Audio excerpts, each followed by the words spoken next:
the match, the show opened up with the Hell in the Cell match. Mm-hmm. CM Punk, Drew McIntyre. Now, first off, were you guys surprised that this opened the show? No, I wasn't. Because they had already speculated that it was going to open the show because of surprise returns. They didn't want to do the surprise returns at the beginning of the show. So, and it was Roman's first technical match back since WrestleMania. So they hyped all that up for the ending. So they had to open with the show. If you're not gonna close with a Hell in a Cell, you got to open with it. True. Yeah, I guess you're right. You can't put it in the middle. It throws everything off. Nobody can top it. Nope. And then it made it so that by the time the main event came around, you didn't forget the Hell in the Cell, but it wore off a little bit. Yeah. That's why they put Nia Jax on second. Got you. To make you forget about it. Now that you said that, when I was watching it live, I completely forgot about that. And they're like, well, there's no way that's going to top anything. So we'll just put that on right after. Yeah. But while I was watching the show, I was surprised because I thought it was going to close out the show. But then, Joe, you made that good point that once you saw what happened, it makes sense. They didn't want to do that at the beginning or the middle. So, but they said The Rock was in Georgia already. Like that was already announced like the day prior to Hell in a Cell. Rock was in Georgia. I personally stayed away from all the talk around Bad Blood, so I missed all of that. It was a complete shock to me. The Pat McAfee show and had a Cody Rhodes on there, and he was like the big guy. You know, the big guy's going to be there, the big guy. And I was like, everybody's like, oh god, we all know who this is going to be. I did see that clip, but I thought it meant Ryback was coming back, so I got real excited. All right. Well, what did you guys think of the match in general? I mean, we could go through. I'll go through it real quick. Some of the bigger spots because there were some pretty brutal spots in this Hell in the Cell. Yeah. There was like when basically there was this one part where Punk got busted open where Drew just fucking torpedoed him into that cage. Yeah. And it looked pretty reckless. And and there was a lot of points in this match where it definitely took my suspension of disbelief away, where I was like, a lot of things I was like, I don't know. Did he really get busted open? Was this a work or a shoot? I was kind of saying that a few times. He really got busted open. He really got hurt. He had to have 16 staples put in his head. Holy shit. And the way they were bleeding, it was ridiculous. He had to have 16 staples after the match was put in Drew McIntyre's head. The picture is online. Yeah. In Drew's head. And Drew McIntyre's head. The toolbox thing, yeah. And Bully Ray was probably having a fucking stroke when he saw the toolbox come out. Yeah. He hates the toolbox. Dude, I'm not gonna lie. There was a couple points, and I might sound like a bitch for saying this, but there was a couple points where I was getting a little like queasy, looking at Drew's head just fucking pour blood. I haven't seen that in long. I think it was like I wasn't what's the word I'm looking for? Jesus, it's late. I wasn't it wasn't numb to it. Go ahead. Sorry, Joe. I watch a lot of AEW, so I'm kind of numb to it. I watch Moxley enough to see enough blood. Mm-hmm. Well, Ric Flair too. You know, Ric Flair used to bleed a lot too. John Moxley fucking sneezes and bleeds. There's always that. Remember that Eddie Guerrero chair shot? I think it was JBL that hit him, and his head just started fucking pissing blood. Yeah. Fuck that chair shot. Remember the chair shot that fucking the Hardy Boys hit Brock Lesnar in the face with the back of the chair? Oh yeah, yeah. The curved part of the chair, right in the fucking face. Jesus. He was mad as fucking bleeding. There was another few spots. The white noise on the stairs looked pretty brutal. Mm-hmm. That looked like it hit pretty hard. I don't know. Look, I've been a wrestling fan for a long time, and it's been quite a while since I've had that moment of like, are these guys gonna die in the fucking ring? Like, I really felt like one of them was gonna pass out, and it was over. just from the blood loss alone. Mhm. Well, reports came out today that Drew McIntyre injured his shoulder. Yeah. I know he was grabbing his lower back a lot in the match. He was struggling trying to get the steps in the ring. He couldn't even pick him up. Yeah. No, that was partly because of his shoulder and partly because of his back. Yeah. After he tried to pick up the stairs, he literally like dropped him and grabbed his back. Like And you then could tell it pushed was him in. legit. He like slid them in the ring. Yeah. Yeah. I mean, go ahead, D-Walk. I said, don't forget about the suplex outside on the table. Mm. Yeah, because the table exploded. Yeah, and then you saw like both of their legs got hooked on the. Oh, that was another part too. Was when the Drew really saved that spot where the table, the leg kind of broke off, Mm-hmm. and then he made it look like he did it purposely. Yeah. So that was really good, like ring awareness, good veteran move from him because it even got like a oh my god from the crowd. Yeah. Another big spot was when Drew pulled out the bag. Everybody thought it was going to be thumbtacks. Yeah, and it wound up being the little pieces from friendship bracelets. Yeah, that was a good touch. But the missed Claymore when he hit the steps. Oh my goodness! It looked like he died. His back had to have been dead at that moment. It was one of those things where Michael Cole goes, he could have snapped his back in half. And it was like, I don't think Michael Cole was even exaggerating on that. That wasn't like wrestling exaggerating. He hit the rim of that thing right with the lower back with full force. God. And then his head and his neck and everything came down on those beads and shit. Yeah, yeah. I mean, it looked amazing, but it was goddamn brutal. Yeah. Absolutely. Now, I mean, it was a great blow off to this feud. I was already done with the feud, but then this match made it like, okay, that made it worth it. It made me like, all right, we put a lot of time invested into this feud, as viewers just watching it, and we had a nice payoff. We don't usually get. It was almost a year. Yeah, it was a really long feud. Yeah. Well, let me ask you this. Because I have a bit of an argument on this. How would you rate this Hell in the Cell compared to all the Hell in the Cells? It's hard to rate it because when I think of Hell in a Cell, there's usually a busted cage. Mm-hmm. They go outside the ring. They go to the top of the cell. They do stuff. And this didn't have that. Mm-hmm. I felt like they didn't use the cell enough to what it was. They used other things, which could have been a hardcore match for that at that rate. Well, they used the Hell in the Cell for its intended purpose. Is we're two guys locked in this cage and we're gonna do horrible shit to each other. Mm-hmm. Yeah, no, they did that. Well, that's where I kind of I kind of rate this Hell in the Cell a little higher.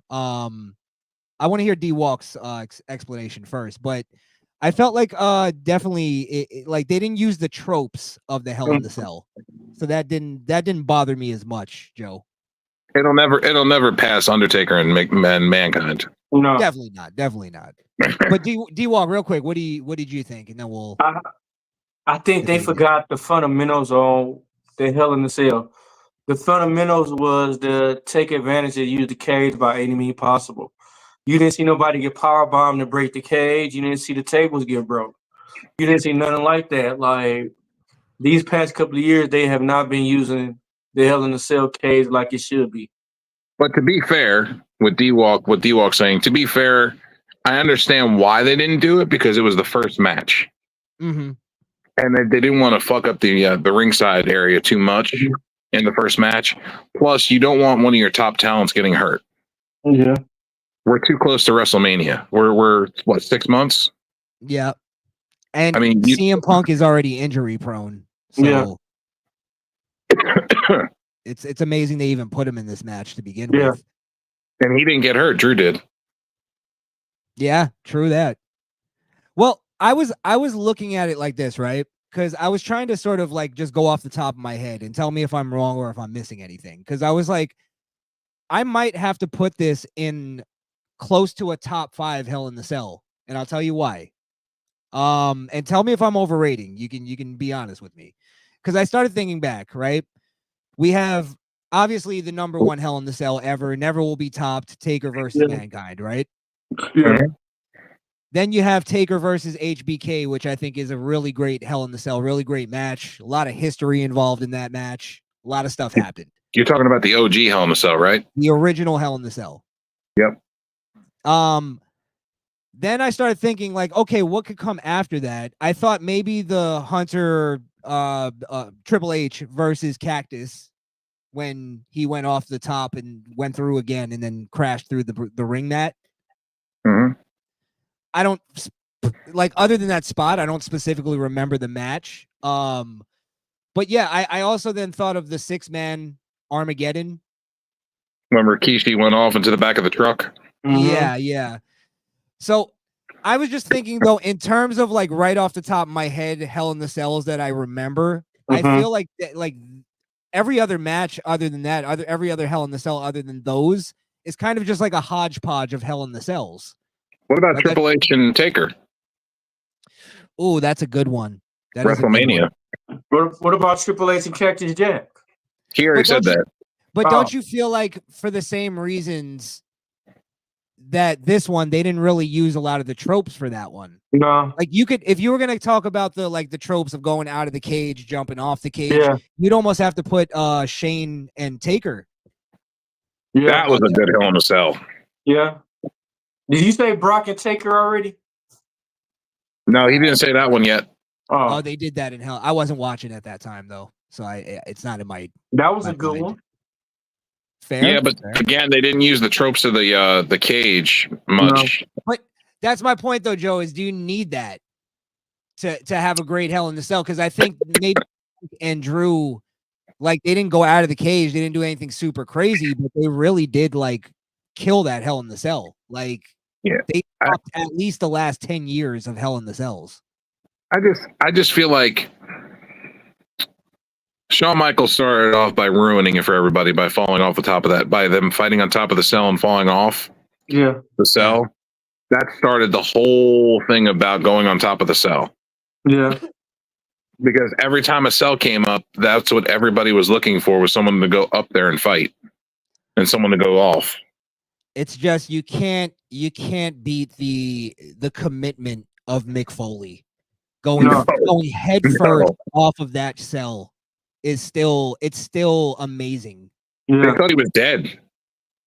Everybody. Terry Funk said that he thought Mick died when he went off the cell the first time, when he got chucked off and he slid off the table. He thought Mick died. Oh yeah, he like glided off of that table. Yeah, he slid right off the table, so the table didn't even really break the fall. Yeah.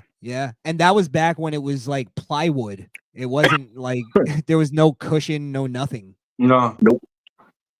Oh my God. I watch that match maybe once a year and it still holds up every single time. And the choke slam through the fucking cell when the chair came down and crushed his face.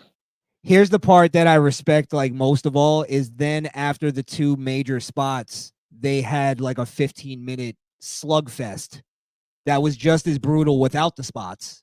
With Cactus having a tooth shoved up his nose and holding the hole that was in his lip with his tongue. To try to stop the blood. That was art. That was art. Yeah. Everybody thought I was smiling. He's like, I wasn't smiling. I was pushing my tongue into the hole that was in my mouth, trying to stop the bleeding. Man, he's like, I didn't even realize there was a tooth up my nose until after the match. And this is what. Go ahead, D-Walk. I don't know what kind of drugs he was on to suffer through all that. I mean, even when he got his ear ripped off, I don't know what kind of drugs he was on. I actually watched that match live when he got his ear ripped off. It's partially our fault, because I'm not gonna lie, I still tell people he was smiling, even though I know the truth, because it's just a cooler story. He's fucking smiling. I never correct anybody when I show them that match for the first time. He liked it. He's smiling. He loves the pain. Yeah. That's crazy. Did you see the match where he lost his ear?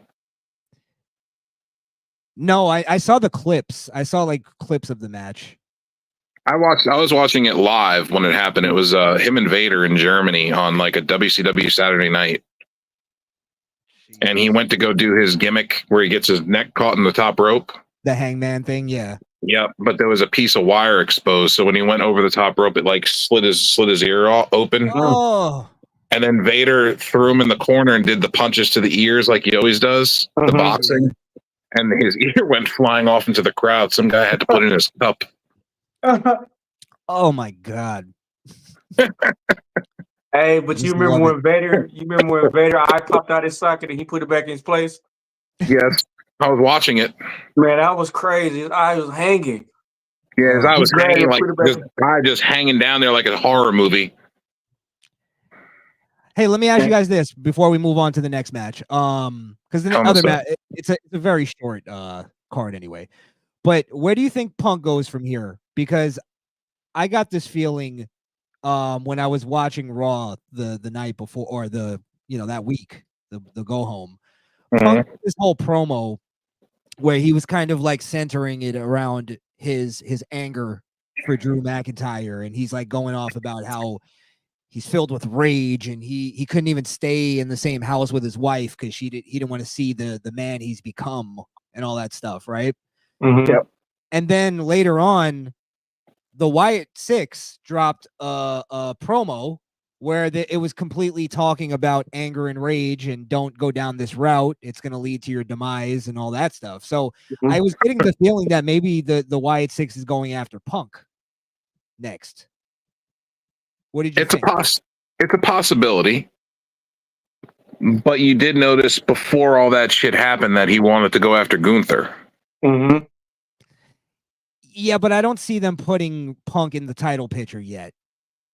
And I think they're see gearing him up for Seth Rollins. I see them putting him in the title picture against Gunther, and Seth Rollins fucks him out of the title.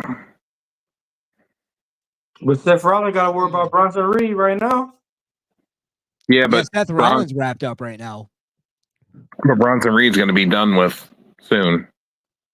I don't see the Bronson Reed thing lasting very long. Yeah. It may just have one match and then maybe you get a Bronson Reed match at WrestleMania or something out of it. But my big thing is where does Braun Breaker go? Well, they're going babyface with him. Yes, they are. Yeah. Now I believe they're doing that because the crowd's too much behind them. First off, well, partially that, but also it's just an easy choice. But also because Dragunov got injured. Not only that, but Gunther is a heel, and they need somebody to face Gunther that's a babyface. So they're going to build Braun up as a babyface to take on Gunther. And remember, Braun was the last one to beat Gunther in NXT. Ah, I didn't know that. Yeah, he sent Gunther off of NXT when he beat him. Yeah. I mean, that's going to be a good match. I like the combination. It's a good. They're good style. Good clash of styles. Absolutely. Yeah. Hell in a Cell. You were asking about the Hell in a Cell. I'm going to say I would put it up there in the top 5 probably. It's not a bad one to put. Like I don't think it's ridiculous. Like if we're talking modern day Hell in the Cells, it's definitely up maybe there. the number one of. Well, no, because then we're talking about the ones we were talking about: Shane, Undertaker, all that. It's definitely a top 5 modern Hell in the Cell. Yeah, definitely up there in the top 5. I don't disagree with that at all. No, me either. Fair. That was the best match of the whole night. It was. Yeah. It was. I was glued to the TV for that match. I'm not gonna lie. Yeah. And